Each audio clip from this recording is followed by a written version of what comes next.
La polaridad plutoniana desde el escenario infantil. La comprensión de la polaridad plutoniana no debe abordarse como un método para definir caracterologías fijas, sino como la observación de un sistema energético dinámico. Desde una perspectiva terapéutica, el trabajo consiste en registrar los excesos de intensidad presentes en la psique del individuo.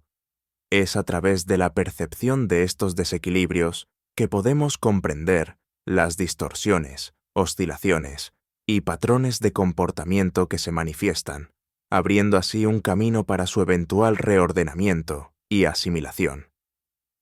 El objetivo no es clasificar, sino percibir el juego de fuerzas que constituye la estructura interna de la persona. La estructura energética plutoniana se organiza en torno a una polaridad fundamental. La conciencia del individuo tiende a oscilar de manera extrema entre estos dos polos, o a fijarse en uno de ellos, despreciando al otro. Estos polos son poder y vulnerabilidad. Es crucial entender que tener un Plutón fuerte no es una desgracia, sino que es una función. La sobrecarga energética que genera la distorsión inicial esconde un talento latente de enorme potencial. El poder curativo y la capacidad de destruir formas viejas y obsoletas, tanto a nivel personal como colectivo, son las cualidades funcionales que emergen una vez que la distorsión psíquica se ha resuelto.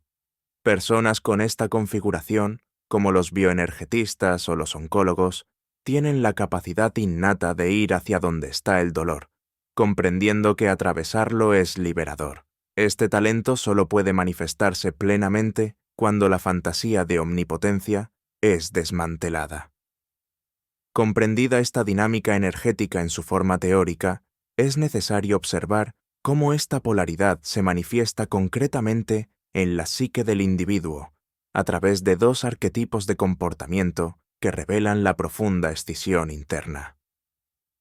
El problema central de la dinámica plutoniana no es la oscilación entre poder y vulnerabilidad en sí misma, ya que toda energía es oscilatoria, sino la naturaleza extrema de este movimiento. La conciencia se fija en un polo mientras proyecta y desprecia al otro, impidiendo un diálogo interno saludable. Este vaivén, que puede ir desde sentirse un dictador a un corderito, evidencia una falta de integración que el destino buscará resolver, a menudo a través de crisis o situaciones límite. El escenario infantil como matriz de la estructura plutoniana. La importancia del origen familiar. La investigación del escenario infantil es de importancia crítica para comprender la raíz de la polaridad plutoniana. Aunque no puede establecerse como una regla absoluta, el siguiente patrón arquitectónico familiar se observa con una frecuencia extraordinariamente alta en individuos con una fuerte carga de esta energía, especialmente en casos de conjunciones o aspectos tensos entre el Sol y Plutón. Los registros básicos de la dinámica familiar que configuran esta estructura son: la madre desempeña un rol hiperpresente, no necesariamente sobreprotectora, sino que funciona como el filtro en la relación del niño, Tsua, con el padre. Es quien transmite un imaginario a través de frases como, aun cuando el padre no haya dicho nada. El padre ocupa un rol distante y misterioso. Puede manifestarse como ausente, callado, reservado, trascendido o incluso con mucho poder. El factor clave es la distancia, que impide al niño a conocer su realidad falible y sus limitaciones. No hay un registro de que el padre pueda fallar. El análisis del animus materno. El origen del imaginario. Debido a la ausencia de un padre real, tangible y falible, el niño o la niña no integra una imagen masculina basada en la realidad. En su lugar, absorbe el masculino de la madre, es decir, su animus o la imagen inconsciente de lo masculino que ella porta. La idealización inconsciente. Esta imagen internalizada rara vez se corresponde con el padre real, especialmente si éste es percibido como un fracasado. Proviene, en cambio, de la fantasía de la estirpe materna, la figura idealizada de un abuelo, un bisabuelo o un tío materno. Por lo tanto, se puede afirmar que, psicológicamente, Plutón es una idealización de lo masculino que tiene lo femenino. No es una figura real, sino un constructo imaginario, un fantasma sin límites. El reflejo arquetípico cultural. Esta dinámica personal no es un fenómeno aislado, refleja un profundo ladeamiento en el inconsciente colectivo de nuestra civilización. Durante milenios, el imaginario cultural ha sostenido la idea de una divinidad masculina solitaria y autosuficiente, el Dios Padre de la Trinidad, el Shiva meditativo, relegando lo femenino a un rol secundario. Esta fragmentación arquetípica, que evita la concepción de una deidad en pareja, condiciona a la psique a ligar la omnipotencia a un principio masculino desconectado de su contraparte, la clave terapéutica. De esto se desprende una directriz fundamental. A menudo es más revelador trabajar no tanto con la historia del padre, sino con la del linaje materno, investigando las figuras masculinas, abuelo, tíos, que configuraron el animus de la madre y que el niño internalizó como la verdadera fuente de poder. Esta estructura psíquica, edificada sobre un imaginario sin proporción ni límites, crea una fantasía de omnipotencia que solo puede ser disuelta mediante la confrontación con la realidad. Este es el punto donde se hace imprescindible la intervención de otro principio arquetípico, Saturno, la integración de Saturno, el principio de realidad como agente de cambio. Saturno es el principio terapéutico fundamental para resolver la polaridad plutoniana. Representa la medida, la proporción, los límites y la realidad concreta, precisamente los elementos ausentes en la fantasía de todo o nada. La polaridad transpersonal es, en esencia, un imaginario, un estado regresivo donde se concibe que alguien puede poderlo todo. En el instante en que Saturno introduce la realidad, este imaginario absoluto comienza a desmoronarse. El arquetipo bíblico de Jehová ilustra esta transición. Actúa como un Plutón aterrador e impredecible, hasta que Moisés introduce las tablas de la ley. La ley, como Saturno, establece límites y previsibilidad, transformando un poder absoluto y caprichoso en una estructura con la que se puede dialogar. Ejemplo de un proceso alquímico. El proceso de disolución de los polos, creación de la situación límite. El destino fuerza a los dos polos a confrontarse en un espacio donde no hay escapatoria. Sin esta presión, la proyección y la evitación continuarían indefinidamente. La alquimia requiere una elevación de la temperatura para producirse. Intercambio energético. La enfermedad obliga al polo directo a contactar con su vulnerabilidad, su necesidad de afecto y su impotencia. Simultáneamente, el polo inverso descubre su propia osadía y valentía, al punto de separarse de su dependencia materna, la luna, para actuar en el mundo real. La transformación simbólica de ambos personajes representa la transformación de la conciencia infantil, regresiva, primaria, que idealiza el todopoder. Es el colapso de la fantasía. Lo que debe transformarse no es la persona, sino la inversión psíquica en la existencia de un otro omnipotente. Es crucial asimilar la siguiente máxima. No existe el todopoder, solo existe una conciencia infantil que imagina el todopoder. Objetivos terapéuticos clave. Desmontar la idealización, reconocer que la figura todopoderosa es una fantasía.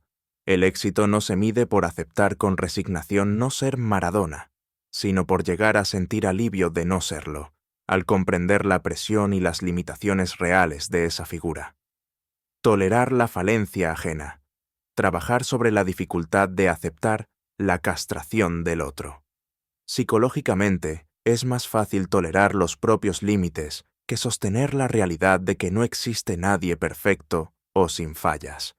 Se busca desmantelar la necesidad de que el lugar de la perfección exista en alguna parte. Introducir a Saturno.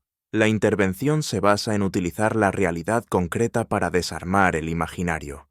La frase que encapsula este proceso es: la única manera de que papá pueda ser Plutón es que no haya sido Saturno, es decir, que no haya sido alguien real. Una vez que el principio de realidad de Saturno desarticula la fantasía infantil, el individuo puede comenzar a gestionar la energía plutoniana de una manera nueva y funcional, aprendiendo a reconocer y habitar su pulso natural. El ritmo natural de la energía intensa. Toda energía es, por naturaleza, oscilatoria. El trabajo terapéutico no consiste en eliminar la oscilación, sino en comprender y aceptar su pulso natural para evitar el congelamiento de la conciencia en uno de sus extremos. La meta no es alcanzar un estado cómodo, lo cual sería otra idealización, sino volverse acostumbrado al movimiento, desarrollando una alerta consciente sobre cómo funciona la propia energía. La polarización es una ignorancia sobre este movimiento, un intento de fijar lo que está diseñado para fluir. El pulso Escorpio-Tauro. Descripción del ciclo. El pulso real de una persona con una alta carga plutoniana se asemeja al ritmo del eje Escorpio-Tauro. Consiste en una fase de inmensa concentración de energía, tensión y transformación, Escorpio, que es seguida, necesaria e inevitablemente, por una fase de relajación, descanso, placer e inercia, Tauro, para recargar el sistema. Resignificación de la inercia. El aprendizaje fundamental para la persona plutoniana es que la inercia no es mala. Aquello que desde la perspectiva de la omnipotencia se interpreta como una caída o un fracaso, debe ser resignificado como un descanso vital y una parte indispensable del ciclo energético. Aceptar este ritmo es clave para la integración. La conciencia en la oscilación, el rol de la sensibilidad. La clave para gestionar este pulso es mantenerse sensible incluso durante la proeza o el momento de máxima intensidad. La persona debe poder registrar que el esfuerzo está costando tremendamente. Esta conexión con la propia vulnerabilidad y agotamiento es lo que permite reconocer conscientemente la necesidad del descanso posterior, evitando la insensibilización que conduce al colapso. El espejo vincular. El desequilibrio también se manifiesta en los vínculos. Si una persona está fijada en el polo directo, atraerá inevitablemente a personas que encarnen el polo inverso y viceversa.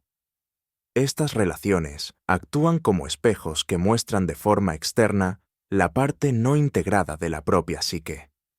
La integración final se logra al reconocer que ambos polos coexisten internamente y son parte de un mismo sistema. Esto permite pasar de una oscilación dramática y reactiva a un pulso consciente y funcional, revelando finalmente el verdadero propósito de esta poderosa energía, la función sanadora del Plutón integrado. El camino terapéutico para la integración de la polaridad plutoniana es un viaje desde el registro de un profundo desequilibrio energético hacia su resolución. Este modelo implica investigar el origen de la escisión en la fantasía del escenario infantil, confrontar y disolver dicha fantasía a través de la integración del principio de realidad, Saturno, y, finalmente, aprender a aceptar y gestionar conscientemente el pulso energético natural de concentración y relajación. Es fundamental reafirmar que tener una alta carga plutoniana es una cualidad. Una vez que se abandona la fantasía de omnipotencia, la capacidad de atravesar el dolor, destruir lo viejo y manejar una enorme intensidad se convierte en una función curativa. El talento mal encuadrado obliga a la insensibilización y a la crueldad, como el cirujano que se desconecta de su propio miedo. El trabajo de integración consiste en realizar la proeza, manteniéndose en contacto con su coste personal, con la propia vulnerabilidad. Así, figuras como el bioenergetista o el oncólogo encarnan la función plutoniana sanadora. Usan su capacidad para manejar la intensidad al servicio de la transformación, tanto propia como ajena. El trabajo, por lo tanto, no concluye en una resolución pulcra, sino que exige la valentía de sostener una atención continua.